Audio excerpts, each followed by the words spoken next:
ಮಹಿಳೆಯರೇ ಎಚ್ಚರ, ತಾಳ್ಮೆಯಿಂದ ಪೂರ್ತಿ ವಿಡಿಯೋ ನೋಡಿ. ಇದು ನಿಮ್ಮ ಒಳ್ಳೆಯದಕ್ಕಾಗಿಯೇ. ಗಡಿಬಿಡಿಯಲ್ಲಿ ಬರೀ ಸ್ಟವ್ ಆಫ್ ಮಾಡಿ ಸಿಲಿಂಡರ್ನಲ್ಲಿ ರೆಗ್ಯುಲೇಟರ್ ಆಫ್ ಮಾಡೋದನ್ನು ಮರೆಯಲೇಬೇಡಿ. ಯಾವುದೇ ಕಾರಣಕ್ಕೂ 3 ಬರ್ನರ್ ಸ್ಟವ್ ಬಳಸಬೇಡಿ. ಇದು ಶಾಸ್ತ್ರದಲ್ಲಿ ನಿಷಿದ್ಧ. ಗಂಡ ಮಕ್ಕಳಿಗೆ ಯಾವುದೇ ಕಾರಣಕ್ಕೂ ಲಂಚ್ ಬಾಕ್ಸನ್ನು ಪ್ಲಾಸ್ಟಿಕ್ ಬಾಕ್ಸಲ್ಲಿ ಕಟ್ಟಬೇಡಿ. ಇದರಿಂದ ಅನಾರೋಗ್ಯ. ಕಟ್ಟಿಟ್ಟ ಬುತ್ತಿ. ಬಲಗೈ ಬೆರಳಿಗೆ ಉಗುರು ಬಣ್ಣ, ನೈಲ್ ಪಾಲಿಶ್ ಹಚ್ಚಲೇಬೇಡಿ. ಇದು ನಿಮ್ಮ ಮತ್ತು ನಿಮ್ಮ ಕುಟುಂಬದ ಆರೋಗ್ಯದ ಸಲುವಾಗಿ. ಕೂದಲು ಬಿಟ್ಟುಕೊಂಡು ಯಾವುದೇ ಕಾರಣಕ್ಕೂ ಅಡುಗೆ ಮಾಡುವುದನ್ನು ಮಾಡಲೇಬೇಡಿ. ಇದರಿಂದ ಅಡುಗೆಯಲ್ಲಿ ಕೂದಲು ಸೇರುವ ಸಾಧ್ಯತೆ ಹೆಚ್ಚು.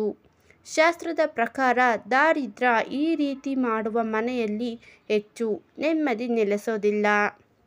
ಅಡುಗೆ ಮನೆಯಲ್ಲಿ ಯಾವುದೇ ಔಷಧಿಗಳನ್ನು ಇಡಲೇಬೇಡಿ.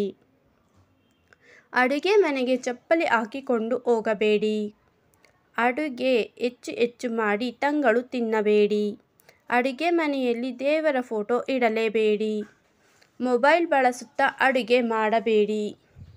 ಪ್ರತಿದಿನ 8 ಗ್ಲಾಸ್ ನೀರು ಕುಡಿಯುವುದನ್ನು ತಪ್ಪಿಸಬೇಡಿ. ಮನೆಯಲ್ಲಿ ಎಷ್ಟೇ ಕೆಲಸ ಇದ್ದರೂ ನಿಮ್ಮ ಆರೋಗ್ಯದ ಬಗ್ಗೆ ಗಮನ ಮಾಡೋದನ್ನು ಮರೆಯಬೇಡಿ. ಅತಿಯಾಗಿ ಮೇಕಪ್ ಮಾಡುವುದು ಇಲ್ಲವೇ ಏನು ಕೇರ್ ಮಾಡಿಕೊಳ್ಳದೇ ಇರುವುದು ಎರಡೂ ತಪ್ಪು. ನ್ಯಾಚುರಲ್ ಆಗಿ ನಮ್ಮ ತ್ವಚೆಗೆ ಬೇಕಾದ ಆರೈಕೆ ಬಹಳ ಮುಖ್ಯ. ಮದುವೆ ಆದ ಮೇಲೆ ಇನ್ನೇನು ಎಂದು ಅಸಡ್ಡೆ ಒಳ್ಳೆಯದಲ್ಲ. ಸರಿಯಾದ ಸಮಯಕ್ಕೆ ತಿಂಡಿ ಊಟ ಮಾಡುವುದು ಒಳ್ಳೆಯದು.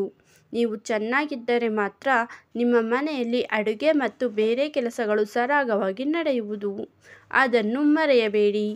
ಮನೆಯವರ ಕಾಳಜಿಯಷ್ಟೇ ಮುಖ್ಯ ನಿಮ್ಮ ಕಾಳಜಿ. ನಿಮಗೆ ಅಂತ ಸ್ವಲ್ಪ ಸಮಯ ಮೀಸಲಿಡಿ. ಇಲ್ಲದಿದ್ದರೆ ಒಂದಲ್ಲ ಒಂದು ದಿನ ನಿಮಗಾಗಿ ನೀವು ಏನನ್ನೂ ಮಾಡಿಲ್ಲ ಎಂಬ ಕೊರತೆ ಕಾಡುತ್ತದೆ. ಅಂತಿಮವಾಗಿ ಕಟ್ಟಕಡೆಯದಾಗಿ ತಿಳಿಸುವುದೇನೆಂದರೆ, ಯಾವುದೇ ಕಾರಣಕ್ಕೂ ನಿಮ್ಮ ಆರೋಗ್ಯವನ್ನು ಕಡೆಗಣಿಸಬೇಡಿ.